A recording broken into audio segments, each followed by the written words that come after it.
Download the AllStar app. Make your picks for UFC fights, challenge your friends, level up and win prizes. Link in description. Get it now. All right, man. Let's jump into last year, man. Last year, All right. 2023, 3 wins. Up to that point, you've had all finishes, right? And then the last two fights, you were Hmm. able to get in there for 15 minutes. I think that's so valuable as well. Finishes are great, but that cage time is Yeah. so important. Especially when you're on your way to the big leagues, so to say.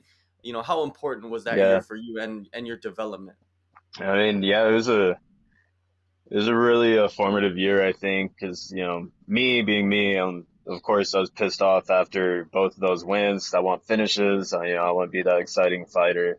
But it was good too to have my coaches being like, no, we need that time for you. We need to see where we're at, like where our cardio is, like where's our mental game going into these fights, like.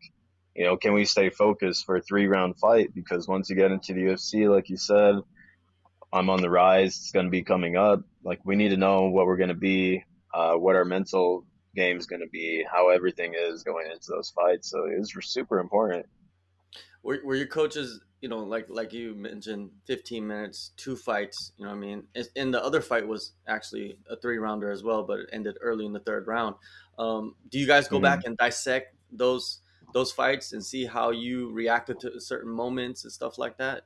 Yeah, for sure. We'll go back. We'll do like a after action report on our fights. So, what did I think about the fight? My coach Rafa, he's been all every one of my fights. He'll go through, do the same thing, and then we'll kind of get back together and be like, all right, this is where our game plan worked. This is where, maybe things deviated or we couldn't land these things. And I'll go back telling him what I was feeling in the fight. Like, yeah, I heard you say this and that, and I was trying to hit it in my fight, but I wasn't seeing it. And he was like, oh no, like, and he'll show me in the fight, be like, this is where we could have landed. I'm like, oh, okay. So it's really cool because, like, I haven't really been doing this that long or striking, that long in like 2.5, 3 years of striking. So, I'm getting better every day, and every fight's like a huge learning curve that I'm like getting over. And I'm like, wow, I feel like I'm just getting better and better every one of these fights. Which fight do you think out of the three you grew most from?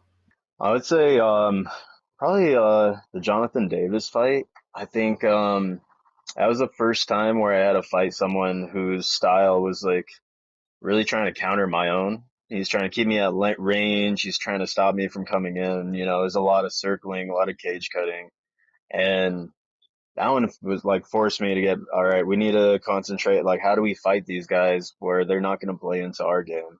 And they're forcing us to try to like counter, their biggest strengths, which is like, they want to stay out in the open, stay as long as they can, and they really want to like try to have a points style match almost, like they're not trying to have one of those like nitty gritty fights that I like.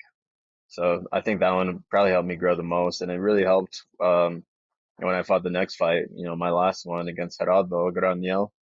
Uh, he was like an interesting hybrid, where he's like, trying to keep me at length, but then he'd like stand there and bang, and I was like, oh shit, it's something new.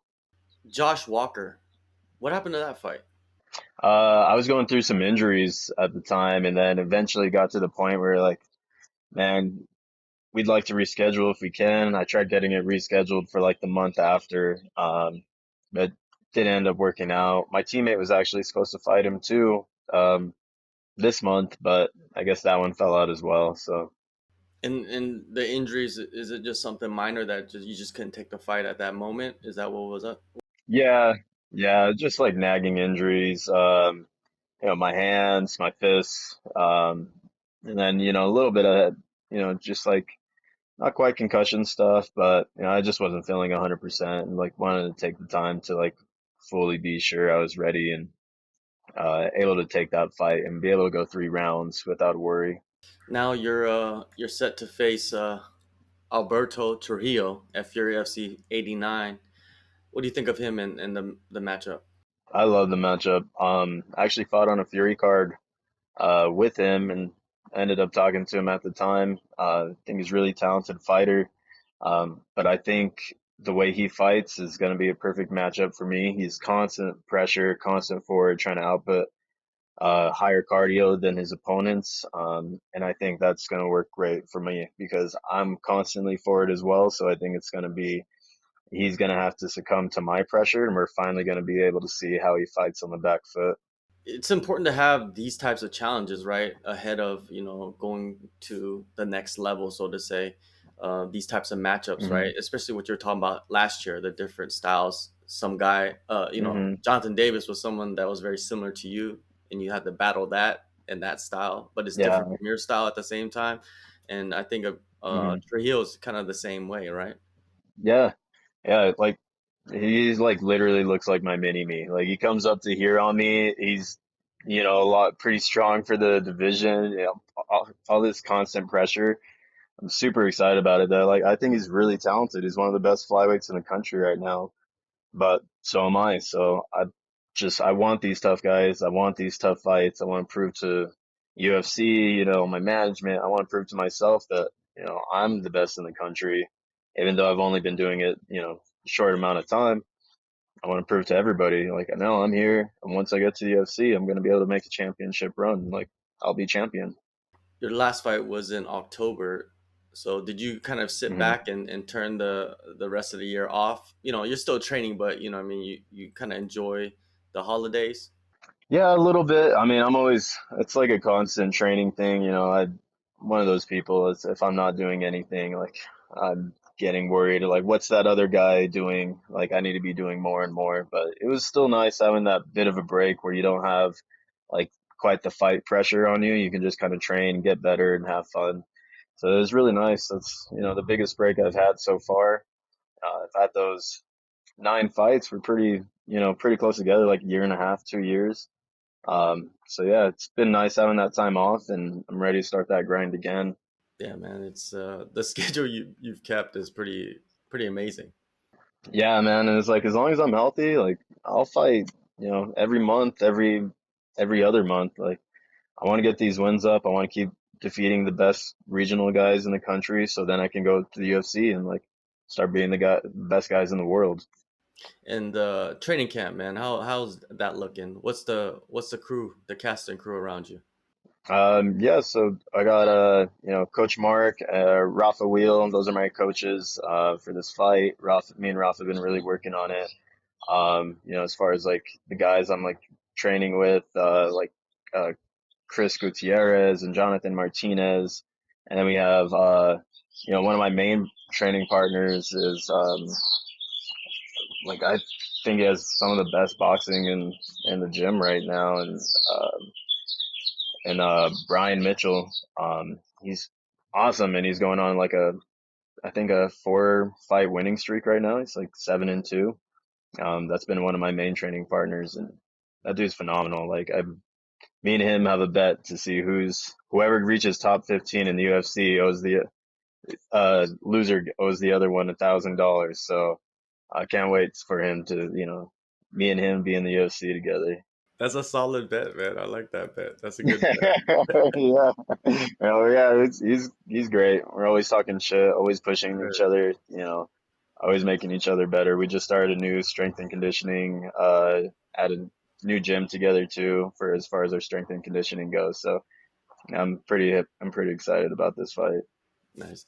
Factory X, man. We know the names that are at the highest level right now, but the next not generation, but the next wave of fighters coming out of that gym, Hmm. like yourself, man. There's some killers in there, right? We just don't know who they are.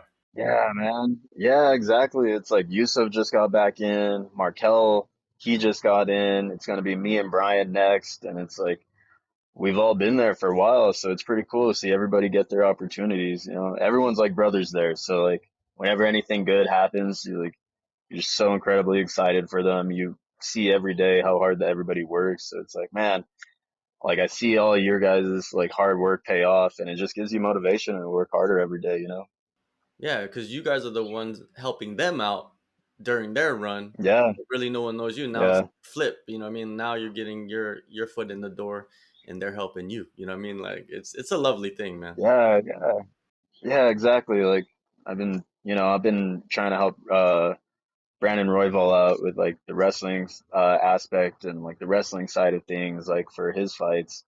and it was awesome to see, like, you know, like how much your impact uh you can have, just as like, you know, nobody really knows me like right now, so it's like cool seeing the impact I can have on like one of the best fighters in the world, where he was defending takedowns like we've never seen him defend takedowns before in his last fight, you know, like just makes you super happy.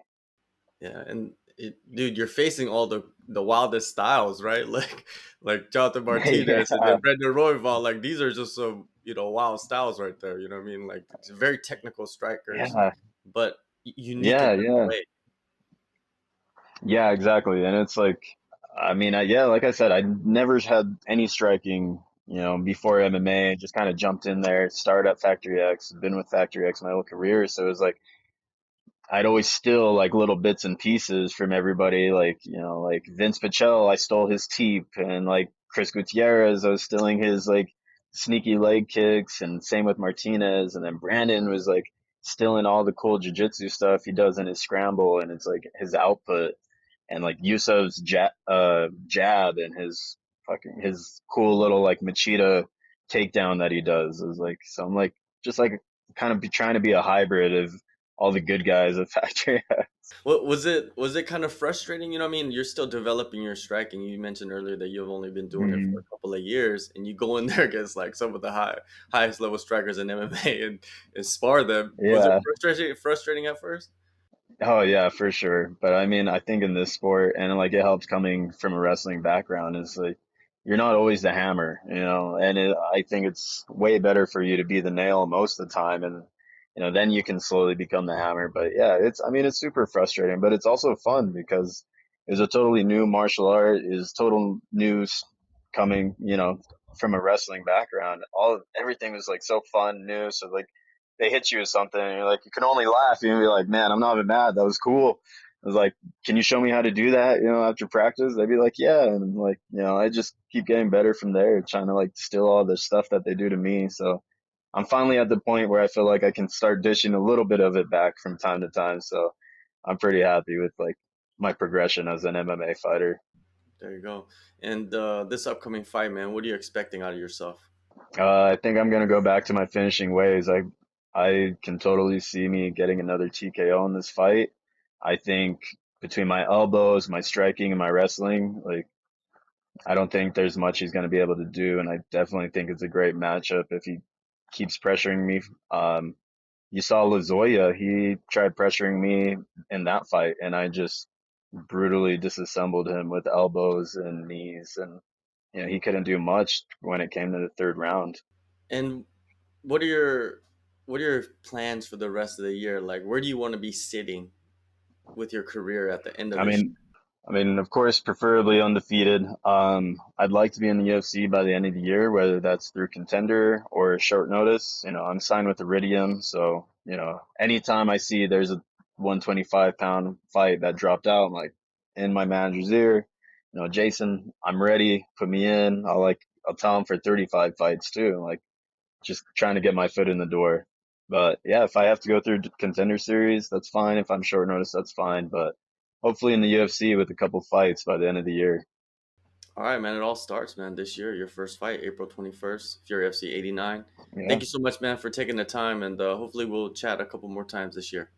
Yeah, I hope so. Thank you for having me. Appreciate it.